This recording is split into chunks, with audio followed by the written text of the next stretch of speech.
बड़ा कौन सी जगह चलती है?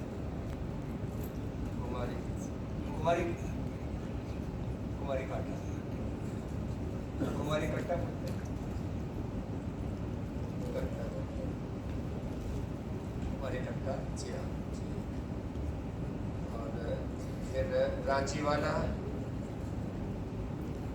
और उसका प्रसंग, उसको आज हरियाणा वाले की तरफ गुरुकुल किशनगढ़ खासेड़ा, जिसमें हम प्रथम आचार्य बने थे। और वहाँ से फिर पूज्य आचार्य श्री ने हमारा हिमालय आरोहण करवा दिया। वहाँ के आचार्य भी जुड़े हुए हैं सत्य कुछ। तो अभी जितने भी अभिभावक हैं जो है वो जब जिस प्रसंग को बोले उसका विजुअल डालना भी। हाँ हाँ, बाकी विजुअल अब खत्म करो, खाली अभिभावकों का विजुअल रखो और इधर से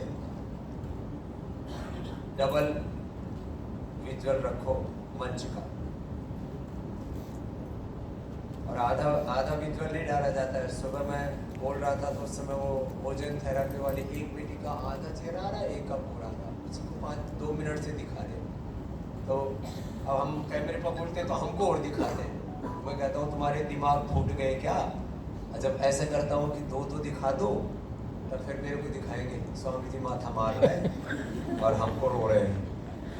ऐसा ये सच बात है। मतलब स्वामी छोटी छोटी बातों पर ध्यान देते हैं, लेकिन कैमरा मैन गड़बड़ कर देते हैं। 99% अब 100% पर आ जाओ। तो सच बात है। चीज़ों को परफेक्शन के साथ करना सीखो। सिद्धि समझ रही कितनी वही वाली बात कर रहे हैं, मेरी वाली जो मैं कहती हूँ कि हमेशा कैमरे को अच्छे से देखो, क्या दिखाना है वो देखो। जिनके भी फोन है सब साइलेंट पे लगा लो, क्योंकि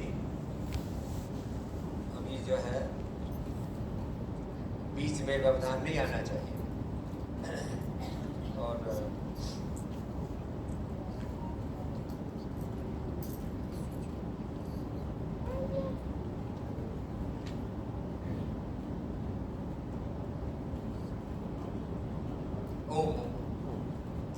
सभी एक बार मंत्रोच्चारण के साथ शुरू करते हैं।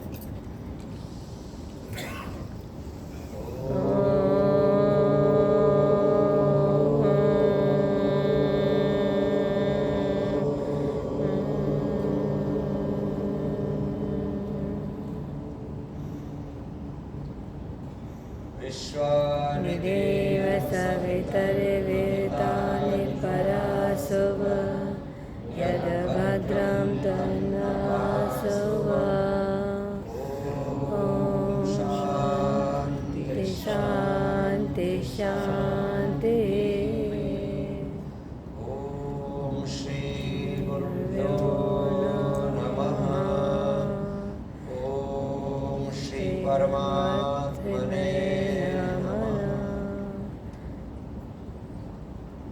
आज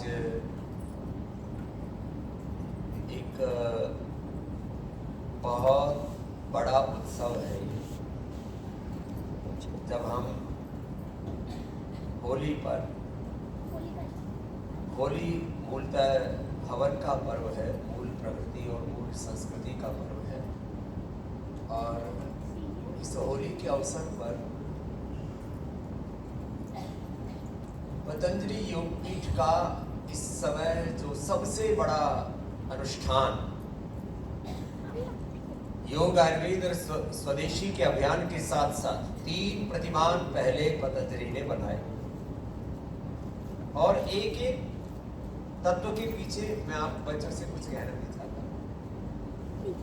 दुनिया में कोई एक आंदोलन विश्व स्तर का कोई खड़ा कर दे, विश्व स्तरीय कोई एक कार्य का निष्पादन कर दे, तो बोले ये तो अल्टीमेट है, इससे बड़ी कोई बात हो नहीं सकती।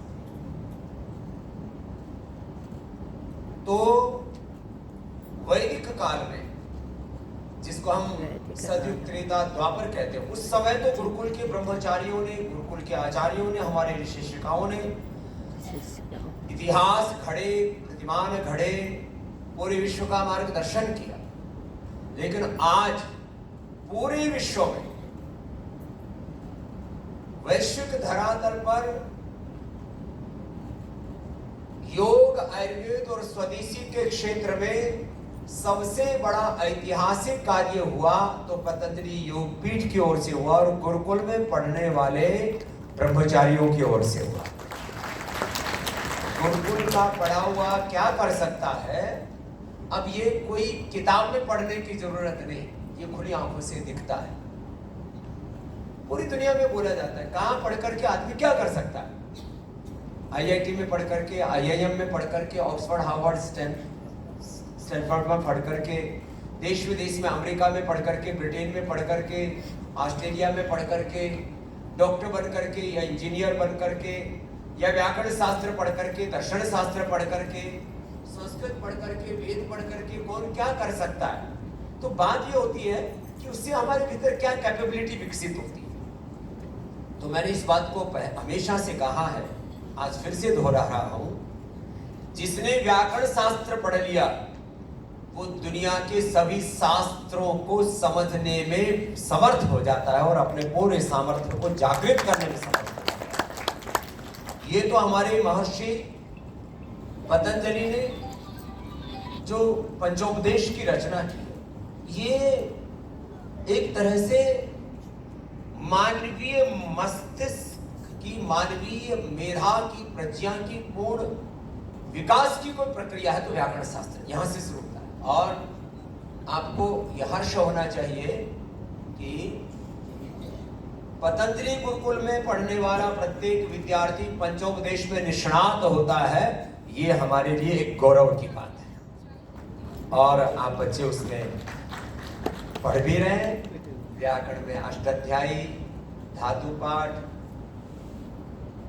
और लिंगानुशासन, फिर सूत्र से लेकर के सब पारिभाषिक, सब बच्चों को पूरा पंचोपदेश तो लगभग हमारे सभी बच्चों को कितनी कक्षा से प्रारंभ करा देते हैं?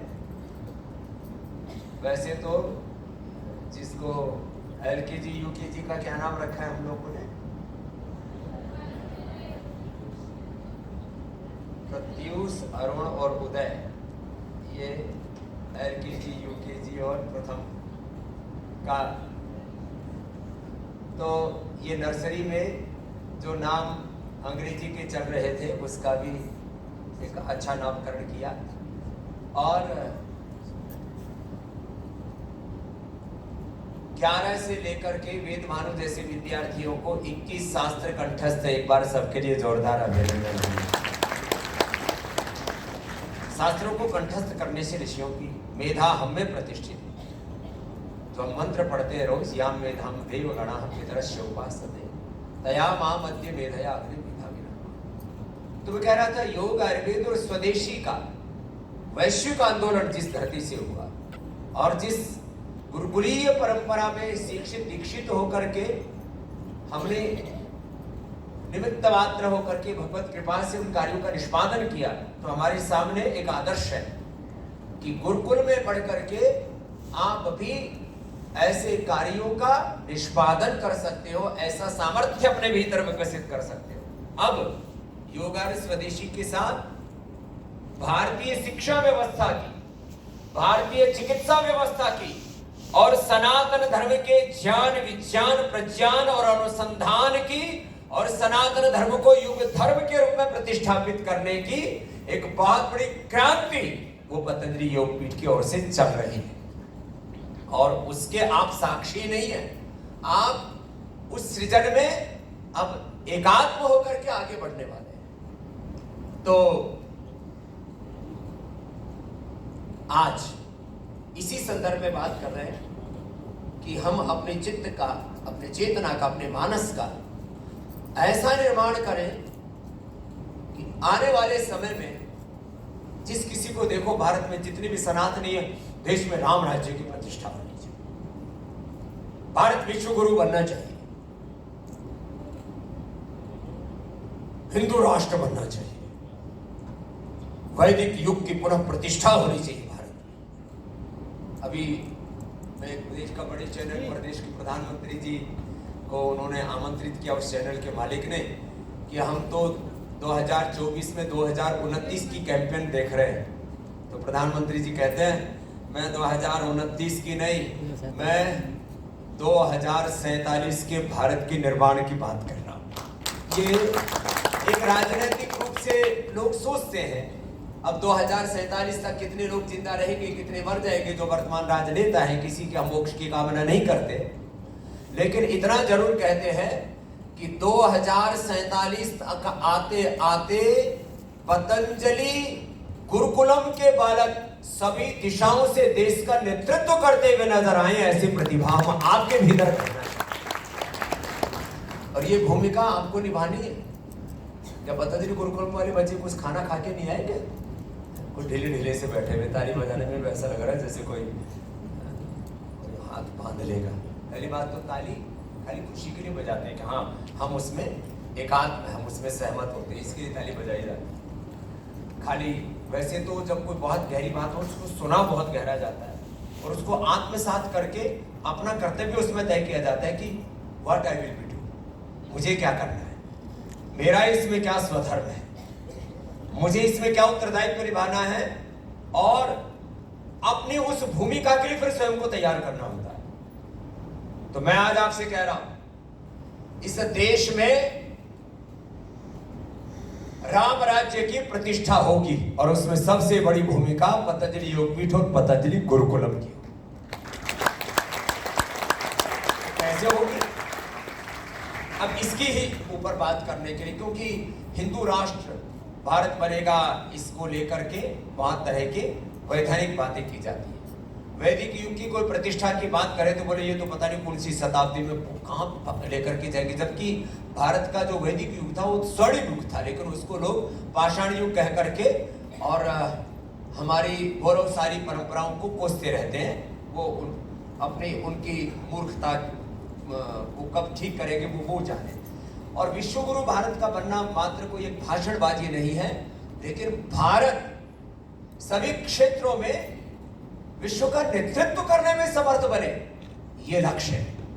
अब जरा इसका मूल्यांकन करते हैं और आपको अपनी भूमिका फिर कैसे तय करनी है और किस तरह से अपने चित्त चेतना और मानस का निर्माण करके आपको एक बड़े सेवा का उत्तरदायित्व निभाना है। देखो तत्वतः हम सब अजर अमर नित्य अविनाशी सच्चिदानंद स्वरूप आत्मा है, लेकिन ये जो शरीर मिला है, बुद्धि रूपी यंत्र मिला और ये जो जीवन मिला है, इस जीवन का केवल प्रयोजन सेवा है। बाकी अपने स्वधर्म में, अपने आत्मधर्म में हमें जीना है। हमें अपनी निजता से एक क्षण के लिए भी नीचे नहीं आना। इस भाव चेतना के लिए मैं हर दिन आपको कहता भी और स्वयं ऐसा जीता कि मैं मात्र एक व्यक्ति नहीं हूं, मैं भगवान राम का, कृष्ण का, हनुमान का, शिव का, लक्ष्मी, दुर्गा, सरस्वती, भवानी, भगवती का, भगवान का साक्षात विग्रह हूं। जैसे रामो विग्रहवान धर्म में पढ़ते हैं तो मैं अपने पूर्वजों का, ऋषि शिक्षाओं का, मैं भगवान बुद्ध महावीर का, गुरु नानक देव, गुरु गोविंद सिंह जी का, मैं गौतम कणाद, जैमिनी, पाणिनि, पतंजलि का साक्षात विग्रह और उन्हीं की तरह अपने जीवन को, अपने चित्त चरित्र चेतना को, अपने भीतर उस व्यक्तित्व चरित्र को, नेतृत्व को, अपने भीतर उस वक्तृत्व को विकसित करना है। और उसी भाव चेतना में मैं आपको विकसित करता हूं।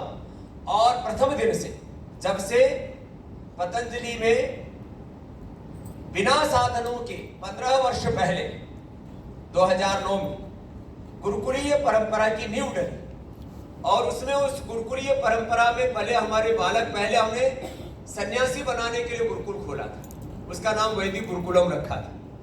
फिर वो वैदिक गुरुकुलम में हमने बनाया तो सन्यासी बनाने के लिए कुछ बच्चे पढ़ने के लिए आने लगे, तो फिर हमने वो नाम ही अब चेंज कर दिया, उसका नाम सन्यास आश्रम कर दिया, वो सन्यासी बनाने के लिए।